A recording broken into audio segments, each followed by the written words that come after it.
Meenakshi.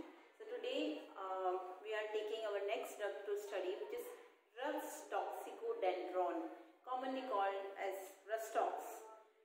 ये homeopathy की एक ऐसी मेडिसिन है जो बहुत ही फ्रिक्वेंटली यूज होती है जॉइंट पेन के कंप्लेंट्स में, स्किन प्रॉब्लम के कंप्लेंट्स में. Let us now understand the introduction of this drug. Rux toxicodendron is a remedy from plant kingdom and family is Anacardiaceae. Okay. ये इसमें जितने भी रेमेडीज हैं all have a good action on musculoskeletal system. Now it is proved by Dr. Hahnemann. It's a very earlier remedy.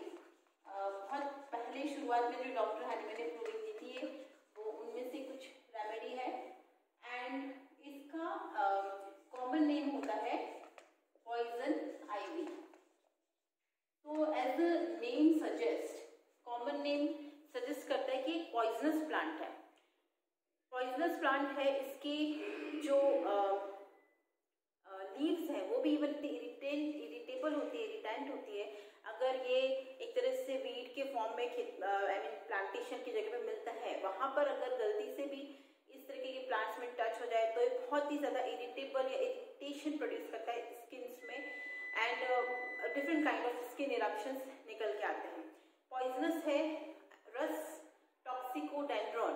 Okay, this is रस का मतलब होता है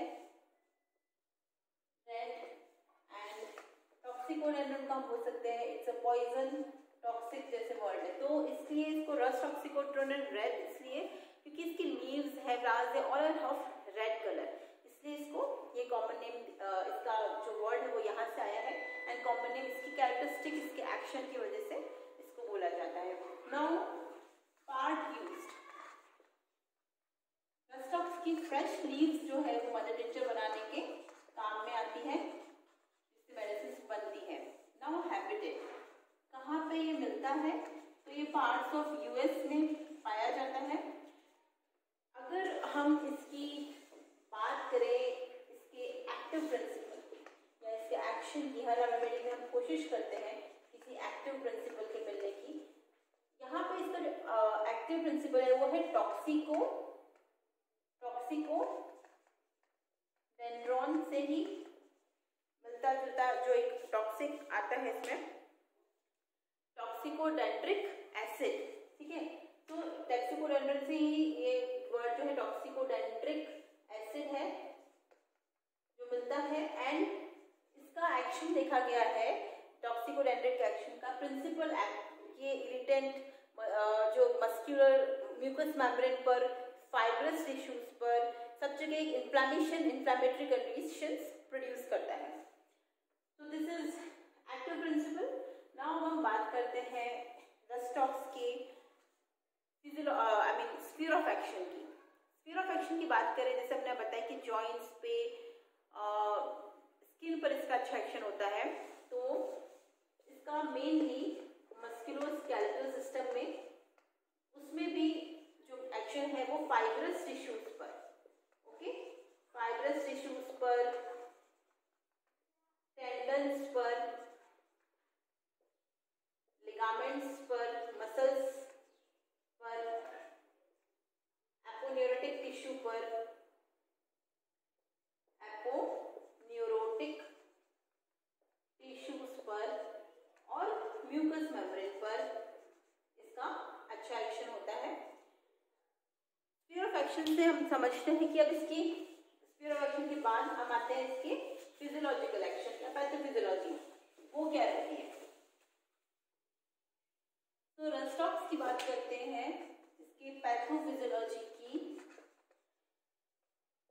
तो वी अंडरस्टैंड कि स्किन के केस में, स्किन पर ये एक तरह से इरिटेंट है, तो ये इरिटेंट जो है वो वेसिकुलर इरप्शंस प्रोड्यूस करता है और ये पैथोलॉजी माइल्ड इन्फ्लेमेशन से सेल्यूलाइटिस तक, अल्सरेशंस तक एक्सटेंड करती है.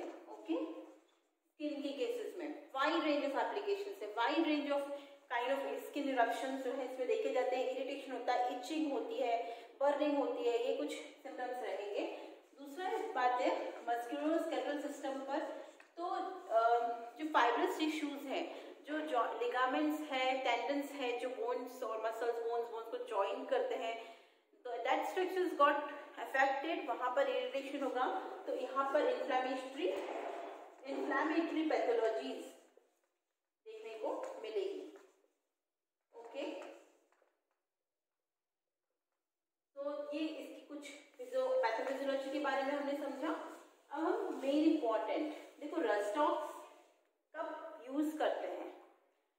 रस्टॉक्स इज अ रेमेडी जो कि बारिश में, वेट वेदर में एग्रेवेट करती है उसकी कंप्लेंट। मतलब बारिश में कल हम भीगे थे, पेशेंट आपको बताएगा एंड देन आफ्टर दैट मुझे बुखार आ गया, बारिश में भीगने की वजह से जो इसके बाद खांसी हो जाना, बारिश में भीगे थे, जॉइंट पेन्स आ गया। That's a very important elements from getting wet in the rain और getting wet and followed by the overheating. जैसे पसीना आया और तुरंत जो है उसको सुखा दिया, उसमें उसके बाद पेशेंट को ओवरहीटिंग हो गई। तो दिस इज काइंड ऑफ जो सिचुएशंस है। या फिर दूसरा ओवर लिफ्टिंग, मतलब बहुत हैवी वेट लिफ्ट कर दिया, या आपने जैसे हैंड्स को ओवर स्ट्रेच कर दिया एंड आपके जॉइंट्स में पेन होने लग गया। ओवर स्ट्रेनिंग, ओवर लिफ्टिंग के बाद के भी इफेक्ट्स हैं, उसमें भी रस्टॉक्स बहुत अच्छे से काम करती है। So these are the positive factors. बहुत इंपॉर्टेंट है wet weather, elements from getting wet in rainy weather, it's important elements from in case of rhus tox. तो बात करते हैं एलिमेंट्स फ्रॉम की। First is getting wait,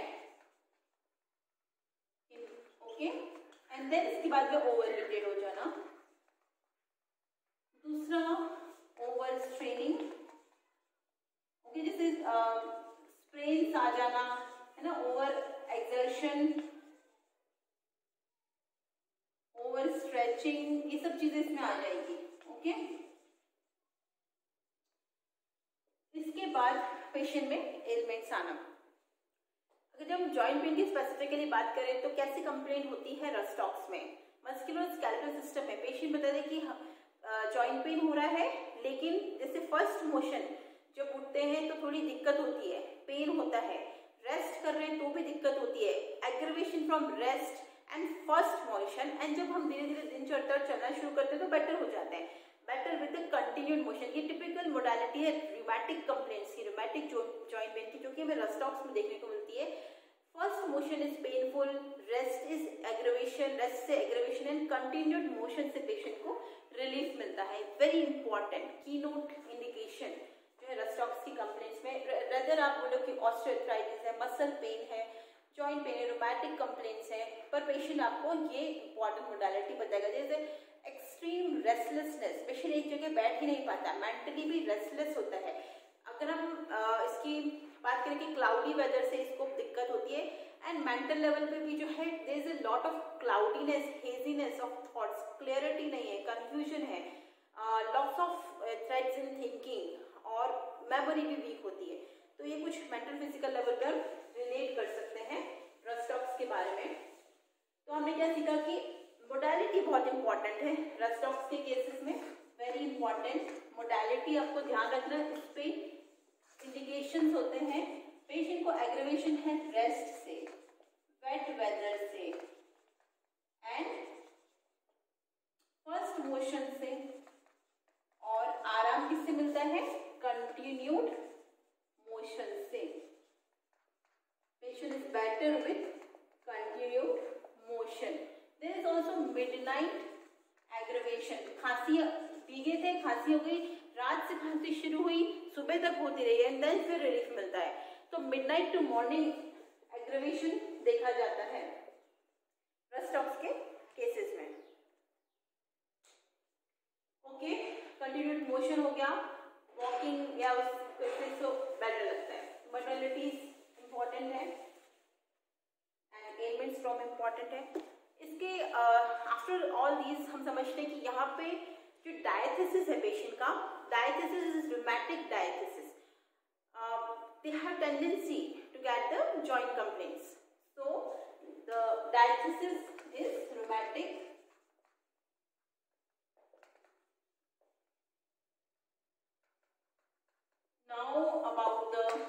now discuss about some of the physical generals. Patient में physical generals में देखें तो हम डिजायर अवर्जन पे बात करते हैं. So there is desire for meat, desire for beer. Okay, ये एक चीज है कि पेशेंट में मीट की डिजायर होती है बट कोल्ड मिल्क की भी डिजायर होती है. ये इंपॉर्टेंट है, कोल्ड मिल्क की डिजायर होना. पेशेंट में कहीं कहीं बुक्स में लिखा है कि डिजायर हर, एंड उसके साथ में इन चीजों का एवर्जन भी मिल सकता है. स्वीट्स की डिजायर मिल सकती है. तो कुछ फिजिकल जनरल्स पे है कि डिजायर एवर्जन की बात करें.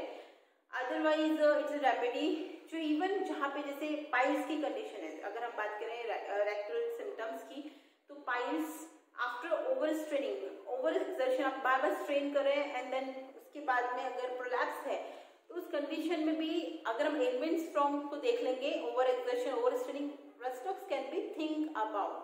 Okay, so this is the general introduction and the therapeutic indications of the remedy rust oxycodone. इसके rheumatic, इसके musculoskeletal system plus skin symptoms बहुत important है. स्किन के केसेस में पेशेंट क्या बताएगा, स्किन के सिम्टम्स कैसे बताएगा कि बहुत इचिंग है, इरिटेशन है, इन्फ्लेमेशन हो रहा है, vesicular push, vesicular eruptions, redness हो रही है, बस कुछ वेसिकल्स भी फॉर्म हो जाएंगे, and it is kind of कि बिल्कुल एक तरह से allergic type of reaction. Plus इसमें it's for main important is elements from getting wet. अगर बारिश के सीजन में स्किन कंप्लेंट्स आती है तो रस्ट टॉक्स के बारे में हम सोच सकते हैं. अगर स्वेटिंग हुआ बार बार, उसकी वजह से पेशेंट स्वेटिंग होने के बाद फिर ओवर हीटेड हो रहा है, then come up with the skin complaints, then also rhus tox can be thought about. Rhus tox skin की कंप्लेंट्स में फीवर ब्लिस्टर के केसेस में भी दिया जाता है. अदर रेमेडी जो हमने इसके बारे में पढ़ा था वो थी नेट्रोम्यूट, तो it's also given in cases of fever blisters. And अगर हम कुछ क्लिनिकल कंडीशंस की बात करें स्किन की केसेस में, अर्टिकेरिया की अच्छी रेमेडी है. स्किन में कार्बोनकल्स एंड सेलुलाइटिस तक जो है पैथोलॉजी जो है रस्ट टॉक्स कवर करता है. So this is all about the remedy rust oxycodone. Please focus on the ailments from modalities and its sphere of action. Thank you very much.